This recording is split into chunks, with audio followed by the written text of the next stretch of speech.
Physics කියලා කියන්නේ අනිත් විෂයන් වගේ විෂයක් නෙමෙයිනේ. බයෝ පන්තියේ බයෝ ඉගෙන ගත්තට පස්සේ හරි පාඩම් කරා ඊට පස්සේ උඹලා පාඩම් කරොත් එහෙමයි නැත්නම් අරමයි. හරි. අරමයි කියන්නේ ඉතින් කෙලවෙනවා. මේක එහෙම නෙමෙයි ළමයි. මේකේ අපි විෂය කරුණක් ඉගෙන ගත්තට පස්සේ අපි පුළුවන් තරම් ඒකෙන් ප්‍රශ්න කරන්න ඕන. හොය ප්‍රශ්න කරන්න ඕන. එතකොට උඹලට මම මේ කතාව කිව්වා. නමුත් දැන් මම ආයි පාරක් කියනවා මේ අපි යන්නේ ඒ වැඩේට.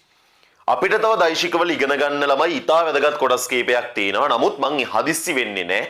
මේ සතියම අපිට තියෙනවා.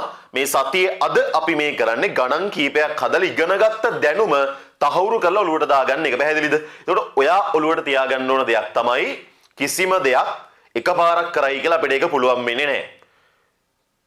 A level exam එකේ ළමයි 10 ගණක් මේක ලියනවා. 10 ගණක් ලිව්වට සාර්ථක වෙන්නේ හැමතිස්සෙම වැඩ කරන එකෙක් වෙන්න ඕන.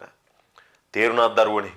ඒ නිසා දැන් අපි අද මේ වැඩේ ගණන් ටික හදන වැඩේ තමයි අද අපේ තියෙන්නේ. එතකොට මේ ගණන් ටික ළමයි දැන් මේක ලයිව් පන්තියක් නෙමෙයිනේ. මුලින් ඒක ගැනත් කියන්න ඕන. ලයිව් නෙමෙයි කියන එක ළමයි තීරණය වෙන්නේ උඹලා මේක දකින කෝණය මත.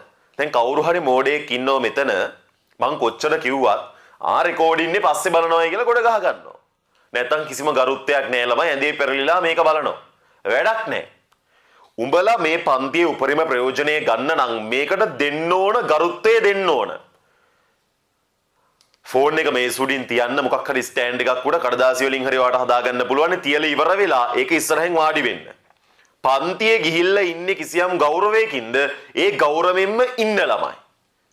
මම කියන හැම වචනයක්ම හොඳට කන් දෙකෙන් අහලා ඒක විශ්ලේෂණය කරන්න හිතන්න මොකක්ද මේ මිනිස්සයා කියන්නේ.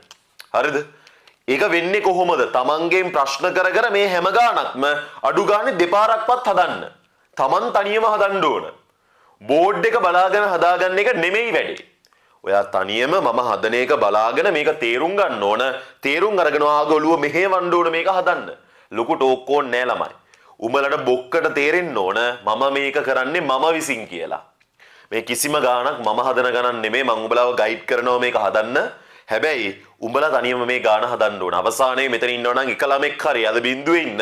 ඔයා මේ පන්තියේ ඉවර වෙද්දි ඉන්න ඕන මේ හැම ගානක්ම දන්න ළමෙක්ගේ මට්ටමේ. දක්ෂයෝ අදක්ෂයෝ කියලා දෙකොට්ටාසයක් නෑ ළමයි.